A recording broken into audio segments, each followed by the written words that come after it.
This was to be expected. Spirit of Justice has been a very prevalent topic on my channel ever since it was first announced, and I sort of haven't really let up on it, so it's only natural that after the game was released, a bunch of you guys wanted to see me review it. This will contain spoilers for all the main series games, as I feel it's necessary for some of the points I wish to make. That said, I don't really want to waste anyone's time. Let's see if Spirit of Justice holds up.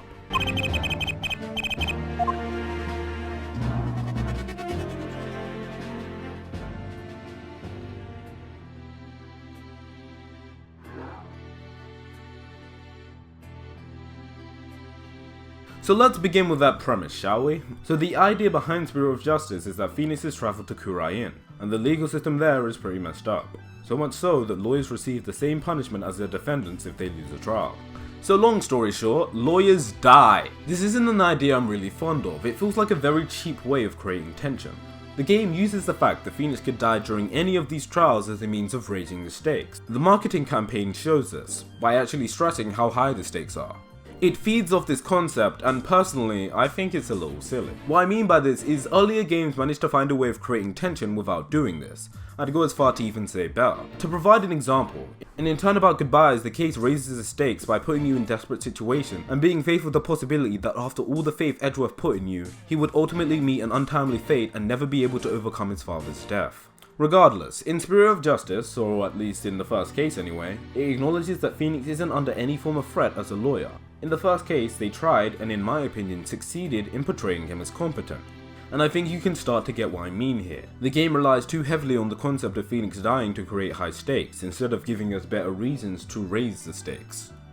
And that's not counting the sheer amount of time the game felt the need to pan around the courtroom just to tell us what everyone in the gallery is saying. Every 5 seconds. It happened a ridiculous amount of times to the point where it got annoying and it lost all meaning. Regardless of those gripes, I still like the idea of courtroom evolution. It conceptually works in their attempt to keep Phoenix relevant, despite the fact that I still take strong issue with his presence in the series.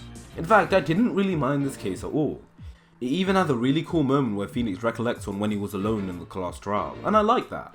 It shows us that regardless of the situation, Phoenix remembers what's most important to him. I just wish the rest of the game were this consistent with his character. I really liked his portrayal in Case 1, but unfortunately it doesn't really get any better from there on. If there's any consolation, I think the issues that I have with the gallery aren't as big as an issue here than they are in the rest of the game. Honestly, I'm not even that big on Albie if I'm honest. He's sort of just there. I'm guessing supposedly tagged as some form of replacement for Pearl. But the problem is, he contributes barely nothing to the story, and to be blunt, he's pretty forgettable. I mean, yeah, he's a cute kid, but that's all there is to it. Regardless, I still would say Case 1 is relatively decent. It doesn't have any groundbreaking flaws, but at the same time it's not pathetically easy. It's not a top tier first case either, but it's okay, and I generally found myself liking it. So moving on to Case 2, we have my favourite case in the game, the magical turnabout. And I was pretty excited when I heard that this would be the case to focus on Trucy and her magician antics.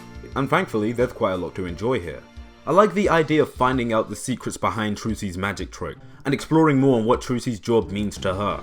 My issue with Trucy in the series as of recent has been how underutilized and downplayed she's been ever since Apollo Justice. Apollo Justice focuses on the tragedies that occurred during her life, and I find that interesting, especially considering how the game managed to show Trucy remaining strong to live up to her family's legacy, as it's pretty much all been placed on her shoulders. Then Phoenix gives her the letter, and later on in the case comments on how Trucy's really feeling on the inside. It's strongly implied that Trucy's struggling to bear the pressure of her family's legacy. Spirit of Justice sort of just does this again in a less subtle way. If there's something I could note about Yamazaki's writing style, it's that he loves overarching plot points, but to be blunt, he isn't very subtle when he writes, at least to me anyway. Similar to this scene in Dual Destinies, if you play and understand the character of Apollo Justice, most of this stuff isn't really new to you. I know Apollo values the truth above everything. I know Apollo is the straight man of the agency. And I know Trucy's job holds a lot of pressure on her. But as far as I can tell, this seems to be something that hasn't been made clear to some people, which is why Yamazaki's in-your-face writing style sticks out a lot more to them. Though if there's any consolation, I do like how Trucy's character growth is the complete opposite of Maya. Maya's a character who felt useless and grew to understand her responsibilities and why she had to stay strong. While on the other hand, Trucy is a character that understands that she needs to stay strong, and the legacy she carries on her shoulders is her responsibility, but learns it's okay to let go every now and again. And in my eyes, the scene where she cries was really touching, and in my opinion, it's one of the high points of the game for me. Finally, Trucy lets it all out. Unfortunately though, that doesn't save the case from the issues it suffers from. I'm not going to comment much on the mystery itself because, to be blunt, it's predictable. You know who killed him and you know his identity. It's the journey to getting there that's more so the fun part. I strongly believe that this case has some of the best lines and investigations from the series in general. Despite my gripes with the character, I still really like Athena's interactions with Apollo. I love the scenes where they're snooping around Trucy's room or climbing the ladder, stuff like that, it's great. But that's a given for any Ace Attorney game. I could theoretically argue the same for the likes of Dual Destinies. But still, it's been a while since I've had this fun investigating in an Ace Attorney game. They even brought back the ability to examine regular areas again, and that's great. And when I don't want an investigation to end, you're probably doing something right. Though now that I've said something positive, that leaves us with the negative. The side characters for this case. I define a side character as a character exclusive to one case in the game, with no real bearing on future cases. That said, I'm not expecting any three-dimensional characters with complex motives and personality. But for the love of everything, Bonnie and Betty. And I understand that they're supposed to be played off as cute, but they're such bland characters. Bonnie is a character that ultimately amounts to being the airheaded cute one. And there's Betty, who's supposedly supposed to be the crazy one, that's even worse.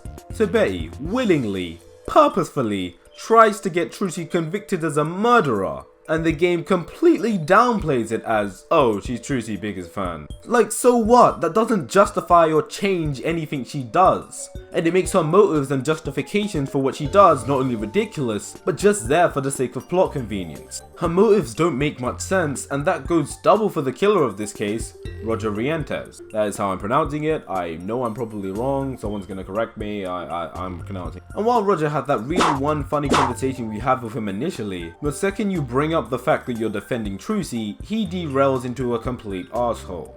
Essentially a Red White 2.0, and he isn't nearly as entertaining as he was before. But to his credit, he did manage to get under my skin. He essentially succeeded in making me, the player, feel exactly how I'm supposed to. He makes Trucy sign a trap contract, takes over the office, and publicizes your failure to the world. He is a dick, but he does it extremely well. But the second you find out the truth behind the case... Okay, so let's start with that motive, shall we? Did I mention Spirit of Justice has a lot of retcons? But we'll get into those later. But because this is a retcon and the time gap is as long as it is, it removes the amount of realism in the actual motive. So not only does Mr. Reese get kicked out of the Gramarye True Prey because of his own mistake in him going against his master, but instead of using his talents to better himself or start his own magic show or something, he dedicates the next 10 years to ruining the life of the Gramarye. People whose lives have already been ruined. He spends years training his biggest fan just to kill him in an attempt to frame and shame Trucy Wright. He talks about how much he values his dream of magic and Trucy attempts to sympathize with him, but in reality, it's all his fault. He spends all this time talking about how much he values his dream of magic, and Trucy attempts to sympathize with him, but in reality, it's all his fault, and his actions don't make much sense when you look at his motivations. If he really valued his dream that much, then he wouldn't train his biggest fan just to kill him over something that happened literally a decade ago. It doesn't help that this is a premeditated murder that relies on the luck of nobody noticing that he raises the victim up to kill him. No premeditated murder should ever rely on blind luck for anything, especially if it's something he's been planning for 10 years. To me, that's like Phoenix giving Apollo the reproduction of Christophe's letter, but not introducing the juris system. Regardless, I don't think it necessarily takes away too much from the case. I still enjoy it for where it is, and I still think it warrants being my favourite case in the game, so that has to mean something. There's even a scene where Phoenix after all this time drops all the jokes and acknowledges Apollo's capability, which while heartwarming is also a load of shit. And he talks about how much Apollo has grown and developed. Which is completely true. Apollo has developed so much, for they told me, so it's true. Changing topics completely, I still think this case is well paced. It all takes place in one day and nothing really feels padded out. It gets straight to the point while still managing to slice in fun and light-hearted moments. And I would personally still say that the magical turnabout is a good case. While I'd argue most of what Spirit of Justice establishes with Trucy is more or less the same sort of thing Apollo Justice establishes, it still gets points for more explanation to why. It's fun, it's well paced, and while I have several issues with the side characters, the murder plan itself, and the poorly executed retcons in order to make it possible, I still felt like I ended up liking this case more than disliking it. Unfortunately, I can't really say the same for the next case though. The Wright Turnabout. Clever name, I'll give it that. The thing here was, up until this point, I was really enjoying my time with Spirit of Justice. I had some gripes, but they weren't made that big of a deal in case 1 and 2, with the exception of the whole gallery thing. Here is where, in my opinion, the game nosedives in quality. So let's begin with Maya. Maya. Oh Maya. Oh Maya, I knew this was just a ploy to bring you back, and congrats, they got you alright, and in all her undeveloped glory. In all her 2 seconds of fame glory. Fun fact, in the main game, Maya's theme only plays twice, so I hope you like that track you're hearing because you're only going to hear it one more time. Unless you buy the DLC. And I also hope you really like talking to Maya, because this is the only point in the game where you get to talk to her outside a prison cell. So get all your badge presenting out the way here, because that's it. And she's on the cover of the game, and she has a trailer dedicated to her. This kingdom was literally conceived just to bring her back. It doesn't need repeating, but Maya, just like Phoenix, shouldn't have come back. I love her as a character, but if I wanted to re-experience the glory days of Maya, I'm going to play the trilogy. It has all these old characters back in their prime, back when they were still relevant and developing as characters. No one thinks about Phoenix and Edgeworth's great battles and thinks about turnabout time travel. What makes the trilogy so good is you get to know these characters and watch them grow as people, and you grow with them. You watch them meet, form bonds, and learn what's important to them. It honestly gets tiresome watching them force old characters to come back just to hear them go, just like the good old days, eh Maya? It's fan service, and it adds nothing to the series. It derails the focus from characters who need development like Apollo and Athena, while the characters we see return get nothing at all. And the reason for that is because they're done, and they all reach a natural conclusion in Trials and Tribulations. It's what makes them so special, it's why we love them so much.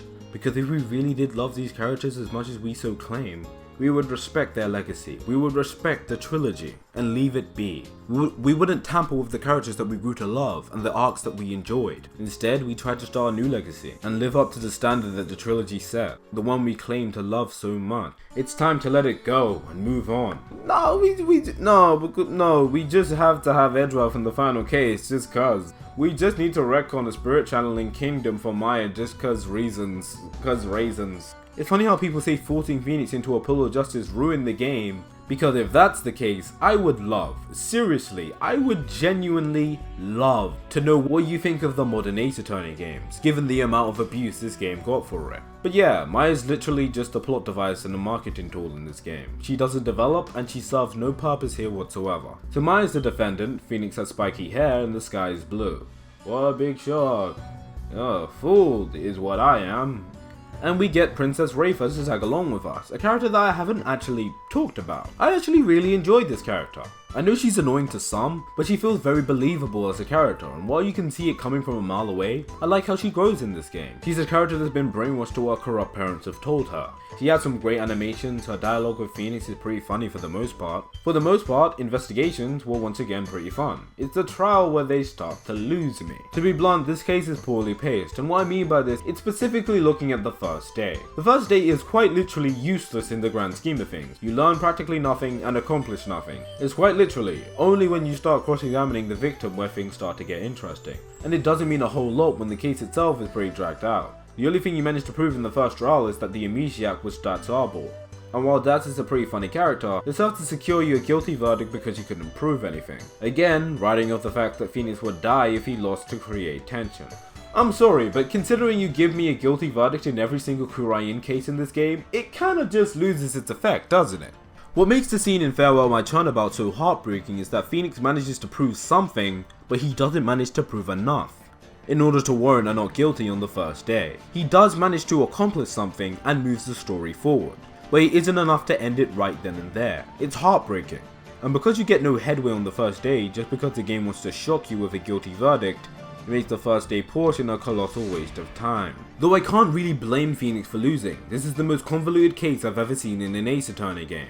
The sheer amount of times that Phoenix drops his line of thinking and adopts a new one is ridiculous. And hear me out, yes, Phoenix has done this in the past, but it has never, and I mean never, been to this extent.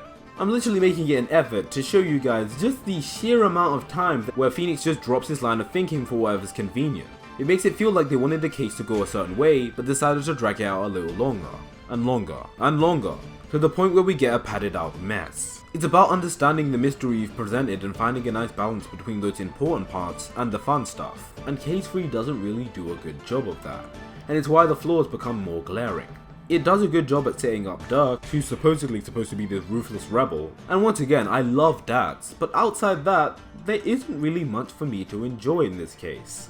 I think the channeling part with Maya was interesting. In fact, I'd argue it's probably the only interesting thing they did with her character.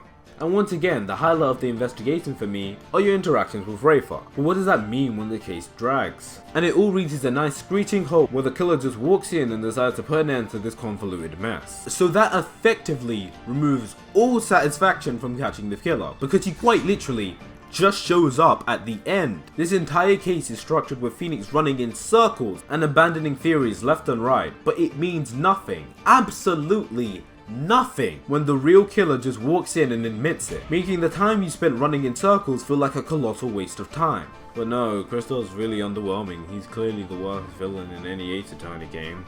Hell, like okay, at the very least, even the Phantom, you somewhat take them down. I can't stress this enough, right? But like, the killer, quite literally, just walks in the room, makes all your blind allegations seem superfluous in the grand scheme of things. Oh, and let's get to that plot twist. And I know this is supposedly supposed to be this really heartwarming scene for some people, but I found it incredibly stupid. Okay, so Trust killed himself because of the DC Act, and he wanted to protect his wife. This makes absolutely no sense when you actually think about it.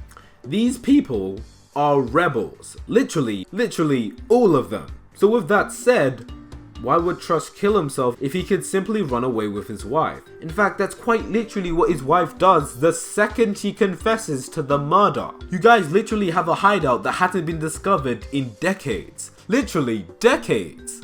Why not just run there?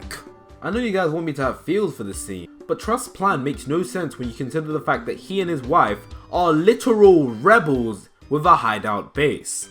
But to add insult to injury, the killer herself is so bland. The killer gives me no emotional response whatsoever. I don't hate her and I don't like her. To be blunt and honest, I honestly could not give a damn about this character. If we're to exclude the paintings, she quite literally only has like 2 facial animations. In many ways, she feels like the Penny Nicholas of this game. But the worst part is, she's actually the culprit. And as the culprit, I should feel something. But the problem is, I don't feel sympathy, I don't feel sadness, and I don't feel anything towards this character. I think the twist of Trust being the killer was a cool idea and would have worked 10 times better. But because they went for him trying to save his wife from the DC Act, we get a really silly suicide plan that overall hurts the quality of an already poorly paced case. That's not to act like there's things I don't enjoy. Again, I love Dax, I love the conversations with Rafer, and I'd be lying if I said the Plum Punisher joke didn't get a laugh out of me. These are very small things, but with a twist that made very little sense, poor pacing and a bland killer, I can't really say much more good about this case. Also, nice case logic by the way. I ran myself into a statue to kill myself, but I also somehow managed to use my last ounce of strength to hurl myself backwards while simultaneously grabbing onto the rope. Apollo Justice is the only game with bad case logic. While it worked for some, in my eyes it didn't work out as planned. It's not insufferable, and there are things to enjoy, but I ultimately find myself growing to dislike this case the more I thought about it. Regardless, case 3 isn't bad per se, but it's in no way what I'd call a solid case. And while the positives outweigh the negatives like in case 1 and 2, that feeling isn't really present here. I felt like the things I enjoyed were ultimately negligible in the grand scheme of things. That's included in my opinion, I'd call this case mediocre. On to case 4, Turnabout Me. You know, I'm pretty thankful for the guys over at Capcom to name a case after me. After all the praise I've given this series, I really do deserve this. Seriously though, I was really hyped for this and the Athena case. Oh, I bet you guys are just laughing it up. I'll get into my major complaints with the actual case later down the road. Once again, I'll start with the things I like about this case. I think Uendo is overall a pretty fun witness at the beginning. I did enjoy quite a few of the light-hearted fun moments. I really liked the moment where everyone sent Blackwell away to go get some snacks, and I think Blackwell was more fun in this case. In fact, I'd argue he works way better as a mentor for Athena than a natural prosecutor. That said, I can't really defend much else. This case is a complete joke, I'm not even kidding, I'm not gonna try and defend this. For starters, we have Bucky over here, who I forgot I was even defending. The problem with Bucky is he rarely does anything, nor does he have any effect on the trial itself. Uendo is quite literally the saving grace of this case, but which isn't really saying much, and Guru, I'll say this, I think a case like this could be seen as necessary in terms of lightening the mood. After all the crazy Kurain trials, right? But I honestly feel like the only way you can enjoy this case is if you don't take it seriously. because it's so crazy and ridiculous that it's honestly really hard to take seriously. So in that sense, I can sort of understand. However, the fact that this case holds many scenes that are intended to be taken seriously, it creates a complete mood whiplash, much like the Kurain trials, though for opposite reasons. The problem with Kurain trials is that they make the stakes so ridiculously high that any faffing around would make Phoenix look utterly stupid and create mood whiplash. On the contrary, case 4 of Bureau of Justice is so utterly ridiculous that when it tries to take itself seriously, it doesn't really go well either. Another problem with this case I feel needs to be addressed is the portrayal of Athena. Less it being a bad thing and more it just being inconsistent. Athena was a praised character and everyone admired her capabilities, her quirks, and that she got a badge at 18 and then some.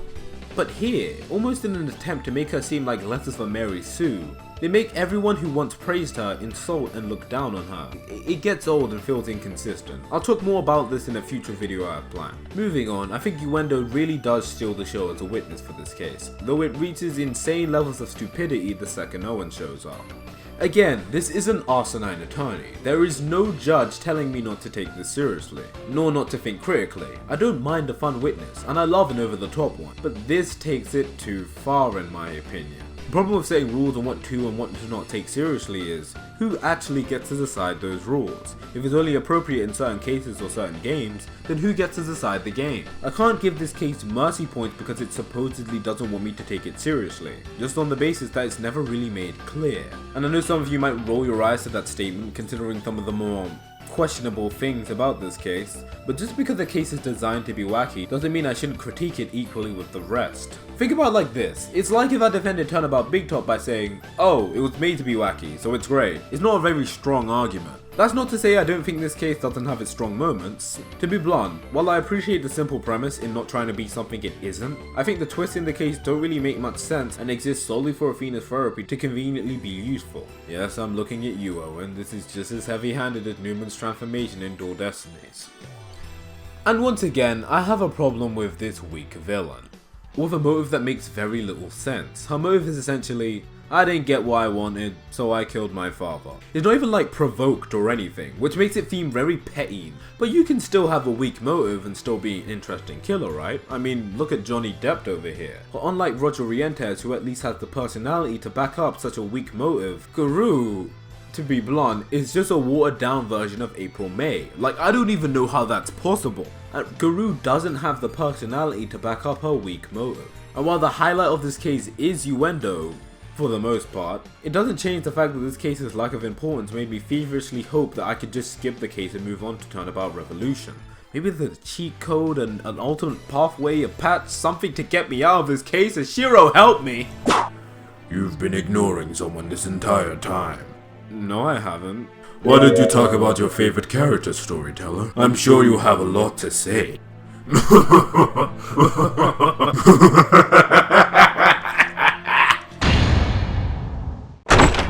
Turnabout Revolution. I always thought this was a really cool name. Apollo and Trucy are having a fun conversation and Athena's off somewhere, so thank everything. When Dirk shows up, Apollo's adopted father. So Apollo's from Kurain now, and he's the adopted son of royalty, and his foster father is a wanted criminal. And this is perfect because we're finally getting backstory about Apollo and development, I think. And this is coherent and consistent in every way possible. Let's move on, please. So Dirk becomes to visit Apollo after a long period of time. I love Apollo and Dirk's relationship. I love the idea of Apollo initially feeling resentment towards Dirk. I genuinely think this is the best part of their relationship. While just barely, it makes them feel more real. And the same applies to Apollo's reaction to seeing his biological father again. I really like the scene where Apollo and Dirk are investigating in the cave and on an adventure together. In fact, in terms of execution, this is a big step up from what we had with Clay in Dual Destinies. It was hard to see where Apollo was coming from because we never really did meet Clay or see them interact, but with Dirk we get to see their relationship flesh out, and that's really appreciated. While I'm not too big on the character of Dirk himself, I do think his relationship with Apollo is what makes him interesting. Trucy tagging along with you is always nice, and Apollo reminiscing on his past trials is a great scene, though it does serve as a painful reminder that the jury system never happened.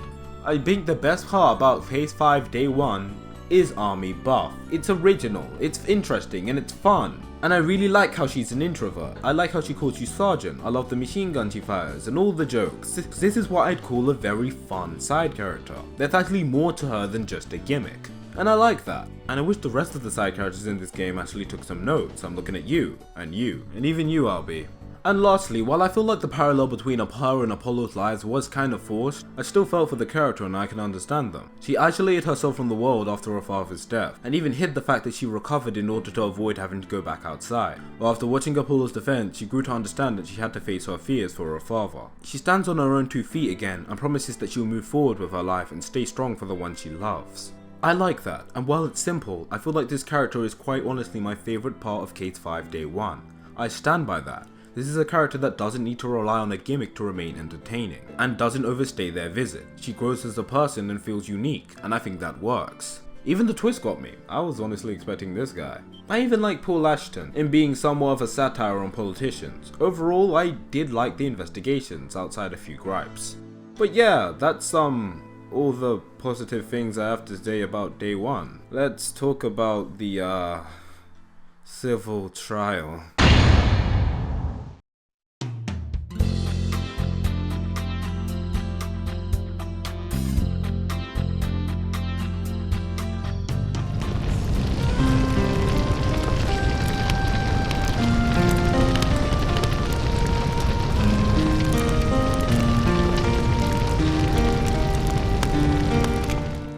This is the most negative my review will get, because in my opinion this is the worst part of the game, bar none. So Phoenix pops up and he's defending Paul Ashton for the ownership of the Founder's Orb, and the game makes it a really big deal. And you know what, to give them credit, I think the idea of Phoenix defending someone else is novel and interesting, but his reasons for doing so are completely contradictory to his development shown in the trilogy. But we'll get back to that. Apollo. I love you, man, and I love your game, but for the life of me, you deserve none of this. Anyone who's seen pretty much any video on my channel should know how much I love Apollo Justice, just how much the little kid means to me. EAJ don't stand for apple juice. So when I say this, I want people to bear in mind that I don't even want to say this. But for the love of everything, I don't like how his development is handled in this game. And that goes double for his backstory. The game more so just tells you Apollo is developing as a character, rather than actually showing it. A key instance of this would actually be Case 2, with the phone call with Phoenix. And yes, it is heartwarming for Phoenix to finally tell Apollo that he has faith in him. But then Phoenix goes to talk about how much Apollo's grown throughout his adventures when he's barely grown at all.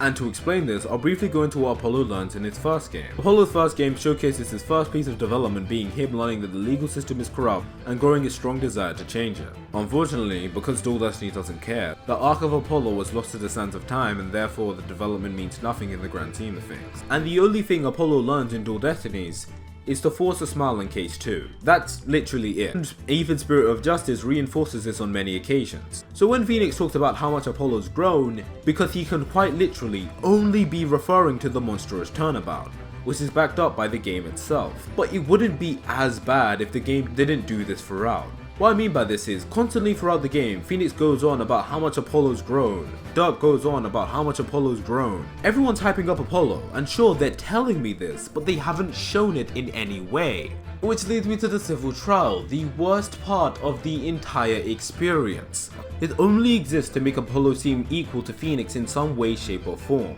Even Apollo somewhat brags about it to his brother Nayuta. Oh yeah, they're brothers, and it never gets fleshed out in the slightest. Moving on.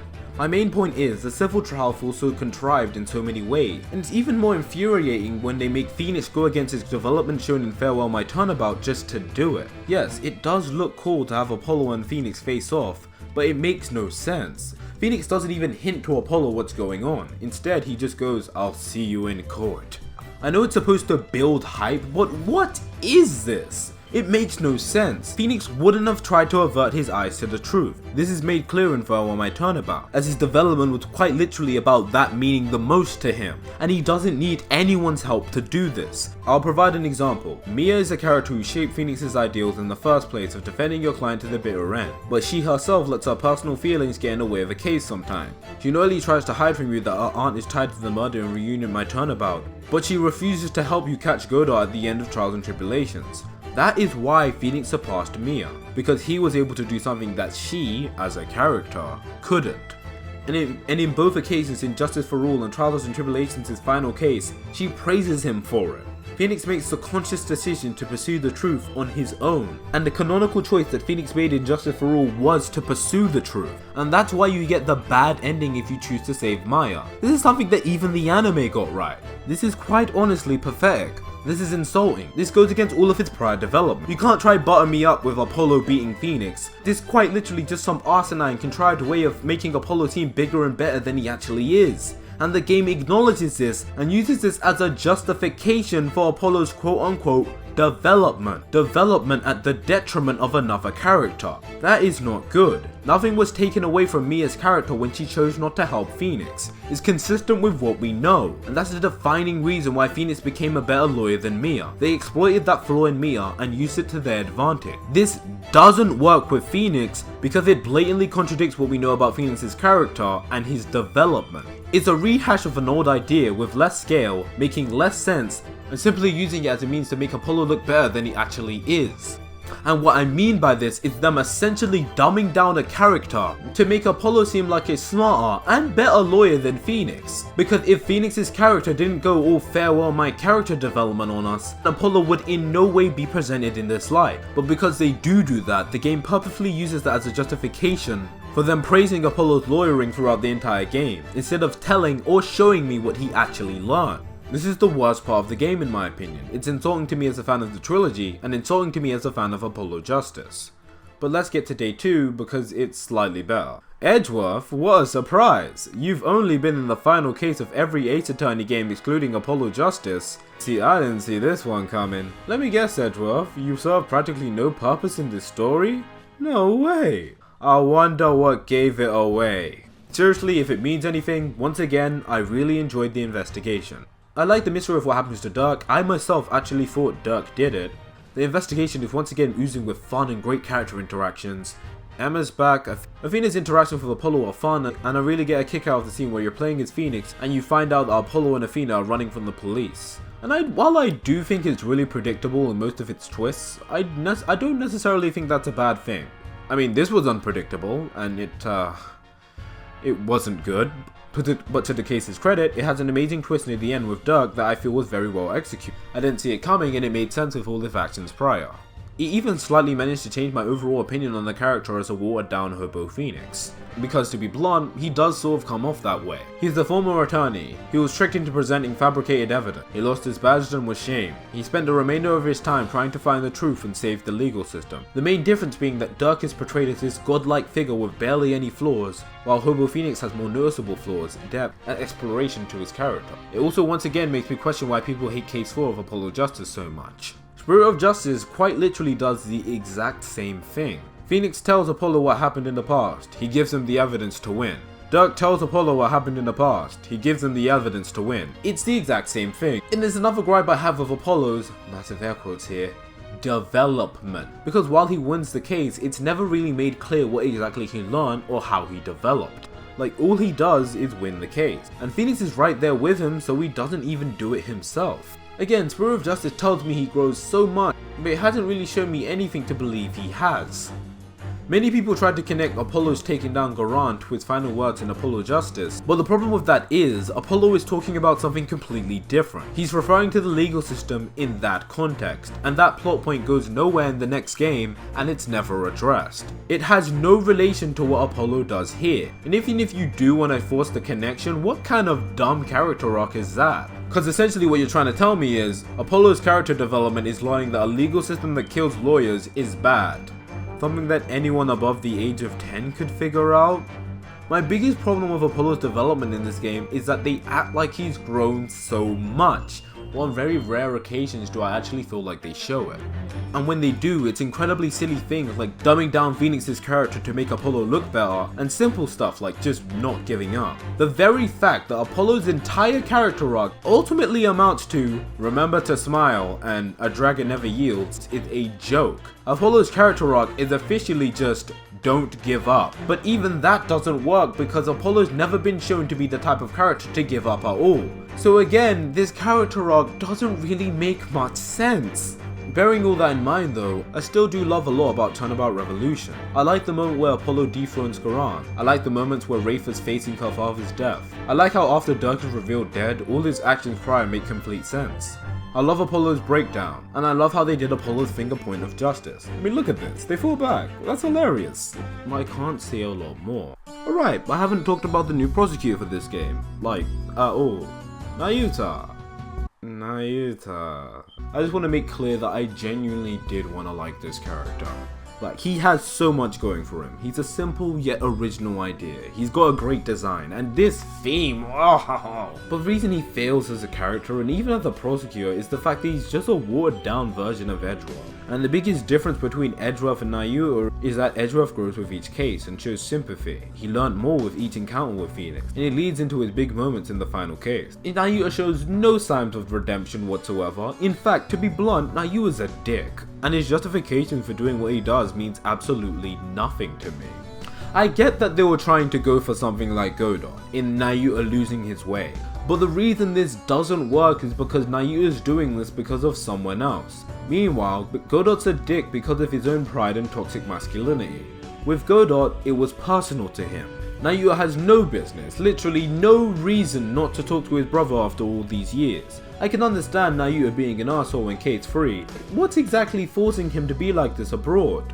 There's quite literally a point in case 4 where he pulled the gallery stunt for the nth time just to get everyone insulting Athena.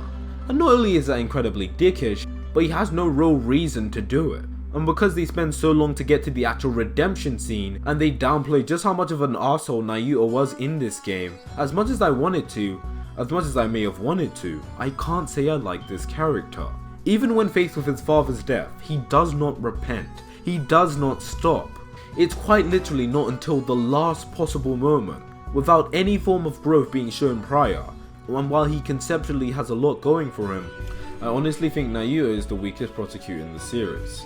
As for Dirk, I sort of already said it, he's basically just Hobo Phoenix with less flaws. They have the exact same backstory, they have the exact same goals and motivations, with some minor differences here and there. One namely being that Dirk is portrayed in a more heroic light. And quite honestly, I think it's what makes him less interesting. Dirk is a fun character, yes, but he's also Mr. Do-It-All. He can tank 3 bullets when clearly going through the heart, he can swim an entire ocean to save Apollo from impending doom, and his backstory is once again nothing new, and is not even explored in as much depth as Phoenix is in Apollo Justice. He's not a bad character, mind you, but I just don't see the big appeal, especially when this glorious man has been here for nearly 10 years with much more depth and exploration. Still, parting thoughts on this case, it's a mess. I don't think it's Dual Destinies levels of bad, or at least I'd like to think so. I like a lot of the moments from this case, but like I stated earlier, the problems are too much for me to say I like it that much. In all honesty, I think this is one of the weakest final cases I've played. And a part of that has to do with how Apollo is handled and his development. It's too contrived and heavy-handed for me to actually enjoy or immerse myself into it. But it never explains what he actually learns or grows, and they justify his growth by having characters say it, sacrificing Phoenix's development, and making Apollo win cases with some form of consequence if he loses, which isn't development. And that's not even getting into the retcons. Oh yeah, this game has those. Apollo's dad apparently didn't die on stage. He instead went to Kurain to die in a fire. Brushel getting his facts wrong does not excuse it, because not only is everything else Brushel tells you true, but where the hell would he even get died on a stage to begin with anyway? It's a bad retcon used to tie Apollo to Kurain. Speaking of retcon, spirit channeling. Okay, so you know how you can cast a spirit from your body at will, because it's convenient to Spirit of Justice's plot? So here's a question. Why didn't Elise do that when Dahlia was about to murder her daughter? I mean, she's the master of the Kurain channeling technique. She in every way has the power to do such a thing. Speaking of spirit channeling, what exactly is the connection between Kurain Village and Kurain? And why was it never mentioned in the past? They say they're related through ancestry or something, but funnily enough, not once does the game ever feel the need to explain this relation. Speaking of relation, why doesn't Apollo mention Dirk in Apollo Justice? I can understand him not mentioning someone like Clay, but considering Phoenix's situation is the exact same as Dirk's, and the game tried to convince me that Apollo became an attorney because of Dirk, I don't know, maybe he forgot? Oh yeah, that's a real good excuse for a retcon, by the way. He forced himself to forget. I'm sorry, but what is this? To briefly explain what a retcon is, retcons aren't inherently contradictions. That's not even what they're defined as. And while some people might find it easy to ignore all this incredibly convenient and contrived stuff, I for one find it really hard to believe that Misty Faye wouldn't have sent Dahlia back to the Twilight Realm for trying to murder her own daughter. But hey, that's just me. Yes, there have been retcons in previous games. A key example would be Turnabout Memories. But this is believable as it tells us how and why Phoenix became acquainted with Mia, how she shaped his ideals and the lasting impact she had on his life. Phoenix has no reason to mention Dahlia and Turnabout Sisters because she has no bearing on what's going on. Meanwhile in Apollo Justice, Phoenix is quite literally everything Dirk was, and Apollo doesn't even think of him. Forced himself to forget, that is a joke. It's a poorly executed retcon that's used to tie Apollo to Kurain. Because from what Spirit of Justice has just taught me, anything is possible if we can exploit the smallest hole in anyone's backstory, regardless of how believable it actually is what someone would say if they were just a dumb hater who nitpicks too much. Meet Rieta Connor. She's the stepmother of Apollo after Zach cheated on Thalassa. Oh right, Zach cheated on Thalassa. She forced herself to forget. Calm down guys. Hey guys, meet Robin Wright. Oh, you didn't know? Phoenix is actually from Jamaica, and this is his half brother. What's that you say? Phoenix stated he's an only child in the past. The dude forced himself to forget. Calm down. Hey, I thought of a really cool idea for Athena. So you know how Athena's totally gonna get that next game? Well, did you know her father was actually a Von Karma? Her mother divorced him and he and the other Von Karmas were wreaking havoc in Germany. Did I mention the legal system in Germany is broken and kills lawyers? Because it does. Why did Athena forget? Stop asking questions, she forgot, alright? Here I was thinking my excuse to bring back Francisca and make Athena relevant was perfect. Okay, so now let me ask you an honest question, right? Do you buy any of what I just said? Or does it just sound like some bad fanfiction? Now hold that answer in mind, right? Your favorite character is now the adopted son of royalty from a foreign country where lawyers die if they lose a trial, and his father is a wanted criminal trying to change that legal system. Because that doesn't sound like fanfiction at all, does it? It's weird. Everyone told me Spirit of Justice would be exactly what I wanted after all these years. And it both is and isn't. It hits so many marks, it hits so many of the right points, it has some amazing characters, it has some of the greatest investigations I've seen in an Ace Attorney game, it has some really cool case ideas, it's fun, the dialogue is much better, they use the 3D models, Phoenix was in character for the first case. And they genuinely did try to give Apollo the spotlight. For me, I really like the idea of revolution, but that can't save this game from, at best, being decent. At face value, Spirit of Justice is a great game that tells a compelling story. If the other Ace Attorney games didn't exist, Spirit of Justice would be excellent. But when you start looking at the game with the knowledge of the other games, it starts to fall apart. That said, it honestly surprised me the amount of people who waited to hear what I had to say about the game before buying it. And don't let this review fool you. Buy Spirit of Justice. Even if you watch the Let's Play, buy it. It's oozing with everything that makes Ace Attorney, well, Ace Attorney. Continue to support the series. Just because I wasn't big on a lot of things doesn't mean I didn't have fun. And just because it wasn't necessarily my thing doesn't mean it can't be yours. It's still a fun time. And if I had to rank it, it probably goes somewhere here. It's middle of the road. It could have been much better, but it also could have been much worse. I think the thought is also what matters. Yamazaki had his hands tied and still managed to make a decent game, and I commend him for that. I just wish since Apollo's, arc, we can move on to something new. I don't know, this interview's given me a little bit of hope. I can only hope that the series learns from the mistakes of the past and moves forward. Instead of leeching the legacy of the trilogy, we can start our own legacy and reach that same level of quality. Another thing I find really weird is despite the fact that I wouldn't call this one of the best in the series, in fact far from it, I'm still glad as many people enjoy it as they do. Like this video hasn't been made to convince anybody of anything, it's more so just to express how I feel towards the game. And even then, there's some things I had to leave out due to time constraints. I mean, look at the length of this video. I once again have to thank all my subscribers for supporting me and waiting this long for the video to drop. It doesn't need repeating, but it means the world to me that I have fans this dedicated to the series. So where do we go from here? Well, as much as I want to talk about Apollo Justice again, I feel like shifting my focus over to something else, namely investigations or justice for all.